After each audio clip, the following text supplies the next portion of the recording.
Hola a todos y bienvenidos a Desestructuradas, el podcast donde conversamos sobre aquello que todos quieren ignorar, elevando las voces que han sido subyugadas al olvido o la discriminación y ensuciándonos un poco las manos para desenterrar los problemas que como sociedad hemos intentado ocultar. Yo soy Catalina Borrero y por acá tenemos a Nicole González, Juliana Llorente y Paula Orjuela. Hola, en este primer episodio, quitar la maleza del jardín, descifrando el racismo estructural. Nos sumergiremos en el racismo estructural que se enreda con las espinas por Colombia. Pero antes de entrar en detalles, recordemos que para quitar la maleza, primero debemos entender cómo se arraigó en nuestro jardín social a lo largo de la historia. Hola, totalmente Juli. Hablar de raza o racismo parece irónicamente un tabú en nuestra sociedad latinoamericana, cuando en un contexto histórico de colonialismo la noción de raza fue creada para garantizar las dinámicas laborales a nivel mundial en beneficio del capitalismo, llegando a límites inhumanos que fue lo que constituye nuestro país, y así también el racismo en las estructuras sociales, como si el tiempo hubiese pasado de forma discreta. Es común escuchar que en Colombia no somos racistas, precisamente porque nos identificamos como mestizos, imaginario el que construyó la Constitución Política del 91 y su reconocimiento como país multiétnico y pluricultural. Seamos sinceras, los cambios culturales no van de la mano con cambio en las leyes y el derecho. Es demorado, complejo y difícil. Además, también podríamos pensar en los constantes abusos que parecían invisibles ante el Estado hasta hace poco. Esto podría darnos una noción de patrón opresivo, que es el que aparece consensuado por un gran grupo frente a otro que realmente no parece tener más opciones que ser abandonado y explotado. Hasta parece como si nos hubiésemos quedado estancados hace siglos. De hecho, Tamara Phillips Jones lo explica para el American Journal of Public Health en su paper Levels of Racism, a Theoretic Framework and a Gardener's Tale. Ella usa la siguiente frase para describirlo. El racismo institucional se presenta como la inacción de cara con la necesidad. Esta frase refleja cómo el sistema perpetúa las desigualdades raciales a través de las instituciones y las políticas sociales inequitativas, que crean un sistema que genera subordinación y privilegio por motivos de raza. De este mismo modo, estas desigualdades no permiten un igual acceso a bienes, oportunidades y servicios dentro de la sociedad, que son manifestados de dos formas. En primer lugar, en una forma material y en segundo lugar, en un acceso al poder. En cuanto al factor material, los ejemplos incluyen acceso a una educación de calidad, a un buen empleo, a facilidades médicas y a un medio ambiente limpio. Por otro lado, el acceso al poder incluye diferentes niveles de acceso a la información, a recursos, al voto y a la representación por parte del gobierno. Por ello, es muy común asociar la raza al estrato socioeconómico de los individuos, ya que desafortunadamente, en muchos casos, la raza de las personas determina mejores o peores condiciones, accesos y tratos debido al grupo racial al cual pertenece. Algo así como si juntas sembráramos un jardín, pero imaginémonos que es social. Entonces, como un campo de flores, más o menos. Algunas flores florecen bajo la luz plena del sol, mientras que otras están bajo la sombra sin ningún acceso a luz. Este diseño inicial, obra de un jardinero injusto en el pasado, persiste hoy en día como el racismo estructural. Algunas flores tienen más oportunidades que otras debido a este legado.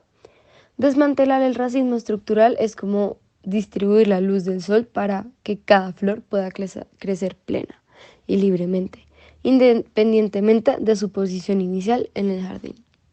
En Colombia pareciera ser que más allá de un campo de flores, tenemos una selva amazónica inhóspita. Este fenómeno ha dado lugar a un racismo que se ha arraigado en nuestras estructuras sociales. Se manifiestan desigualdades socioeconómicas, simbólicas, culturales y políticas, alimentando otros problemas estructurales en nuestro país. Totalmente. De hecho, recordemos los debates sobre la tenencia de la tierra, siempre presentes y resurgidos con fuerza durante el proceso de paz y en donde estos han llevado a sectores de élite a considerar a indígenas y afrocolombianos como un obstáculo para el desarrollo nacional. Exacto. Por ejemplo, el abandono estatal del Chocó. La concepción de Colombia como Estado central no solo explicaría su abandono a regiones alejadas de las principales ciudades, sino las limitadas capacidades gubernamentales para diseñar políticas públicas. Hay un desconocimiento absoluto por parte del Estado de la historia de exclusión y de racismo que pesa sobre estos pueblos, que exige acciones deliberadas para cerrar las profundas brechas que los separan de los niveles mínimos para tener condiciones de vida digna. Y es que como colombianos a veces nos resulta incómodo hablar de racismo hacia estos territorios, porque surgen preguntas sobre desigualdades profundamente arraigadas, ligadas a estructuras de clase y privilegios relacionados con los mismos, además de nuestra raza, porque creo que al final nos sentimos como partidarios de alimentar la maleza. Una de las manifestaciones más evidentes del racismo estructural en el Chocó es la falta de inversión gubernamental. Ubicado en la costa del Pacífico, es hogar de diversas comunidades afrodescendientes e indígenas. Según el DANE, en 2019 se identificó un patrón donde en aquellos territorios donde hay alta densidad de población afrocolombiana predominan altos niveles de pobreza extrema y precariedad en infraestructura y servicios de salud y educación en comparación con otras partes del país, lo cual contribuye directamente a la persistencia de la pobreza y de la marginación. Así pues, teniendo en cuenta el reporte del DANE, se identificó que 38% de la población palenquera y 40% de la población negra manifestaron tener alguna privación. Sí, no, por otro lado, en materia educativa, el 30,17% de estos grupos étnicos indicó que sufre rezago escolar. Estos indicadores han sido factores para que la violencia se agudice en sus comunidades al no tener otro tipo de oportunidades. Y hablando de violencia, por otra parte, según un estudio cualitativo que realizó la Universidad del Valle, las injusticias sociales y ambientales del departamento obedecen a un modelo de desarrollo que profundiza relaciones de explotación, mercantilización, discriminación, subordinación de los ciudadanos.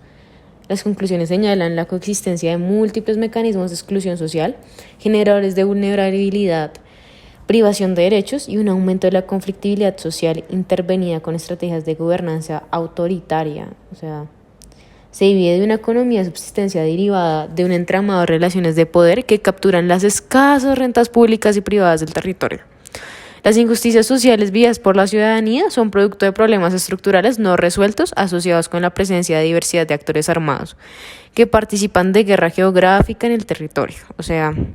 Como los sucesores del paramilitarismo, la guerrilla del ELN y las disidencias insurgentes derivadas del proceso de paz con las FARC-EP.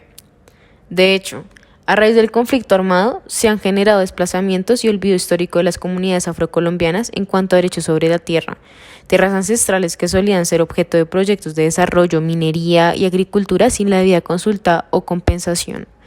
Los afrocolombianos descendientes de esclavos africanos traídos a la región durante el periodo colonial se han enfrentado a una discriminación y marginación sistemáticas inmensas. Y a pesar de las disposiciones legales para la titulación colectiva de tierras, su aplicación ha sido lenta e inadecuada. Esto ha provocado que las comunidades afrocolombianas se vean desproporcionadamente afectadas por la violencia, el desplazamiento y la pobreza.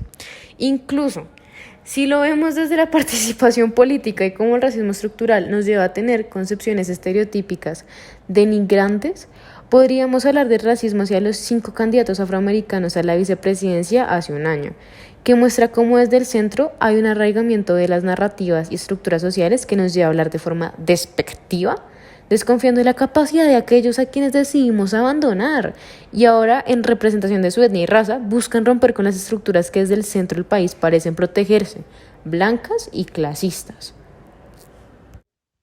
Para que nos entiendan un poco más, si seguimos con esta metáfora del jardinero, se podría llegar a decir que el Chocó es esa planta a la cual desde un inicio nunca le llegó el sol, como desde la época del colonialismo. Y el gobierno siempre asumió que simplemente era la forma por la que estaba construida este territorio de selva gigante, donde algunos lugares tenían plena luz solar para beneficiarse y otros simplemente no lo tenían. Y bajo este convencimiento decidieron nunca hacer nada al respecto porque así fue como siempre funcionó y no tenían planes de cambiarlo. Además, las flores que sí les gustaban o servían eran las que más crecían y a su vez eran las que más cuidaban. Este muestra un claro abandono del gobierno, nuestro jardinero, por ciertas flores como el chocó, solo por el hecho de que, a su parecer, siempre estuvieron bajo la sombra y nunca bajo el sol. Bueno, pero hay que podar o poner algún pesticida que podría hacer el gobierno, incluso nosotras mismas como ciudadanas. De hecho, hay varias acciones que podríamos hacer para abordar esta problemática. Una de ellas podría involucrar directamente a las comunidades del Chocó para escuchar activamente y dialogar respecto a sus preocupaciones, necesidades y perspectivas que tengan tanto de su región como sobre las soluciones que podemos realizar para erradicar o eliminar el abandono estatal al Chocó. También, después de tener en cuenta como sus opiniones y perspectivas, el gobierno podría implementar políticas y programas inclusivos en donde se incluyan, por ejemplo, la eliminación de barreras para los servicios básicos y el acceso a la educación, asignar los recursos de forma equitativa y dar más oportunidades de mejora tanto académicas como profesionales para la población de este departamento. Tal cual, digamos que también podríamos tener en cuenta la defensa sobre los derechos de la tierra, el reconocimiento legal de los territorios afrocolombianos y las iniciativas para promover el desarrollo social y económico de estas comunidades. Literal lo que tú dices, Nicole.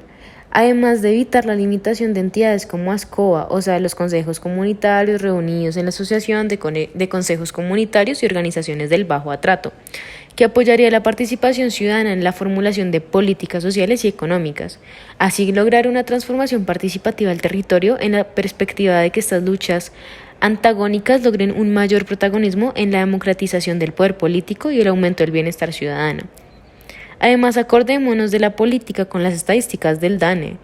Creo que fortalecer y establecer mecanismos institucionales para obtener información estadística desagregada por raza, género, edad y ubicación geográfica de la población negra en Colombia ayudaría a planear mayores insumos para la adopción de políticas públicas a su favor. Incluso nosotros como ciudadanos también podríamos exigir que se establezca un mecanismo de monitoreo y de rendición de cuentas, para así evaluar el progreso que se realice respecto a podar el abandono estatal que vive el Chocó. Viéndolo así, la selva parece empezar a reducirse a algo más entendible. Bueno, así llegamos al final de este episodio de Desestructuradas. Queremos agradecerles por acompañarnos en este viaje profundo y reflexivo sobre el racismo estructural en Colombia. Recordemos que la reflexión y la deconstrucción de nuestras ideas preconcebidas es el primer paso hacia el cambio. Esperamos que este episodio haya sembrado semillas de conciencia y comprensión en sus mentes.